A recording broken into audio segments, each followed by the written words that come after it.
কেউ অবহেলা করলে কষ্ট পাই কখন, পেইন ফিল করি কখন, we have to justify it first. এটা আগে জাস্টিফাই করতে হবে। দেখেন, মনোযোগ দিয়ে শুনবেন।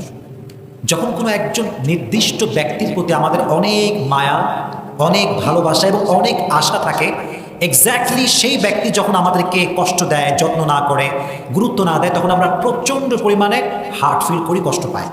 So firstly, you have to overcome the illusion and expectation from him. যাকে আপনি খুব বেশি মায়া করেন, যাকে আপনি খুব বেশি ভালোবাসেন, তার প্রতি আপনার প্রচণ্ড পরিমাণে আশা কাজ করে যে সে আমাকে রিপ্লাই করবে, ভালোবাসবে, যত্ন নেবে। এই ভালোবাসা, এই মায়া এবং আশা তাকে কাটাতে হবে। রাজি আছেন ইনশাআল্লাহ? এইটা ওভারকাম করতে হবে। মনে রাখবেন, আমাদের আশা, আমাদের ভরসা সব কিছুই আমরা একজনকেই করব। তিনি কে? You have to put your trust on your Lord. রবকে ভরসা করবেন।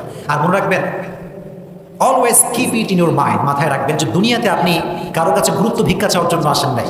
দুনিয়াতে আপনি কারো কাছে মায়া ভিক্ষা করার জন্য আসেন নাই যে ভাই আমার একটু ভালোবাসা দাও, আমার একটু মায়া দাও, আমাকে একটু ভালোবাসা দাও। নো, এটা আপনার জব নয়, এটা আপনার দায়িত্ব নয় যে আপনি ভালোবাসা ভিক্ষা করে বেড়াবেন। না, এটা আপনার দায়িত্ব নয়। আপনার কাজ হচ্ছে একটা সিবগাতুল্লাহ, ওয়ামান আহসানু মিনাল্লাহি সিবগা। দুনিয়াতে আপনার কাজ হচ্ছে আল্লাহর রঙে রঙিন হয়ে যাবেন, পুরো দুনিয়াটাই আপনার হয়ে যাবে। সুবহানাল্লাহ পড়েন।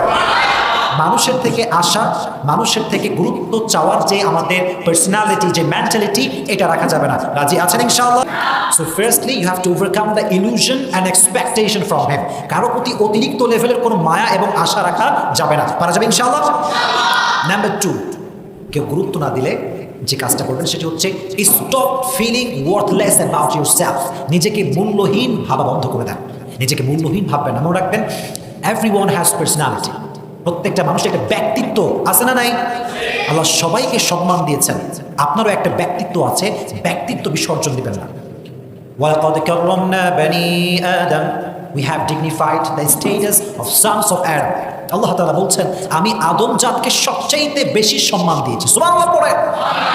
আল্লাহ আমাদেরকে অনেক সম্মান দিয়েছেন। এজন্য কারো কাছে গুরুত্ব পাওয়ার জন্য নিজের যে পার্সোনালিটি আছে, ব্যক্তিত্ব আছে, এটাকে বিসর্জন দিবেন না। And stop feeling worthless about yourself. নিজেকে মূল্যহীন ভাববেন না। পারা যাবে ইনশাআল্লাহ? And number 3, and that is the last point, and that is very important, establish yourself. নিজেকে প্রতিষ্ঠিত করেন এমনভাবে কেউ যেন আপনাকে অবহেলা করার সাহসটা খুঁজে না পায়।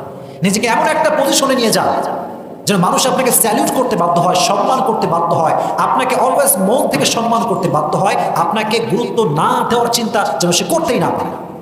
এরকম একটা পজিশন হোল্ড করবেন। নিজেকে প্রত্যেক সাইড থেকে ইস্টাবলিশ করেন। দুনিয়ার দিক থেকেও ইস্টাবলিশ করেন, আখিরাতের দিক থেকেও ইস্টাবলিশ করেন। মনে রাখবেন, যখন আপনার পজিশনটা হাই, যখন আপনার জবটা হাই লেভেলের, যখন আপনার সম্মান অনেক বেশি, দুনিয়ার সমস্ত মানুষ আপনাকে ভালোবাসার জন্য পাগল হয়ে যাবে। কেউ আপনাকে অবহেলা করতে পারবে না। কথা বলেন ঠিক কিনা? এই জন্য প্রিয় ভাইরা, এস্টাবলিশ ইউরসেলফ। নাম্বার 1 যেটা বলেছিলাম সেটা হচ্ছে কারোর প্রতি মায়া এবং আশা রাখা যাবে না। 2 নাম্বার, নিজেকে মূল্যহীন ভাবা যাবে না। 3 নাম্বার হচ্ছে নিজেকে এমন একটা পজিশনে নিয়ে যেতে হবে যেন কেউ অবহেলা করার কোনো সাহস না পায়। রাজি আছেন ইনশাআল্লাহ?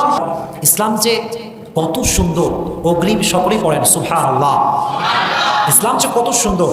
इस्लाम बोले जो आपसे तोड़े आप उससे जोड़, जो आपके हक मार दे आप उसके हक अदा कर दो, और जो आपको तकलीफ पहुंचाए आप उसको अल्लाह के लिए माफ कर दो। इस्लाम बोले যে তোমার সঙ্গে সম্পর্ক ভেঙে দেয় তার সঙ্গে তুমি সম্পর্ক জোড়া লাগাও, যে তোমার হক নষ্ট করে তার হক তুমি আদায় করে দাও, আর যে তোমার সঙ্গে জুলুম করে, অত্যাচার করে, কষ্ট দেয় তাকে তুমি আল্লাহর জন্য মাফ করে দাও। সুবহানাল্লাহ পড়ে।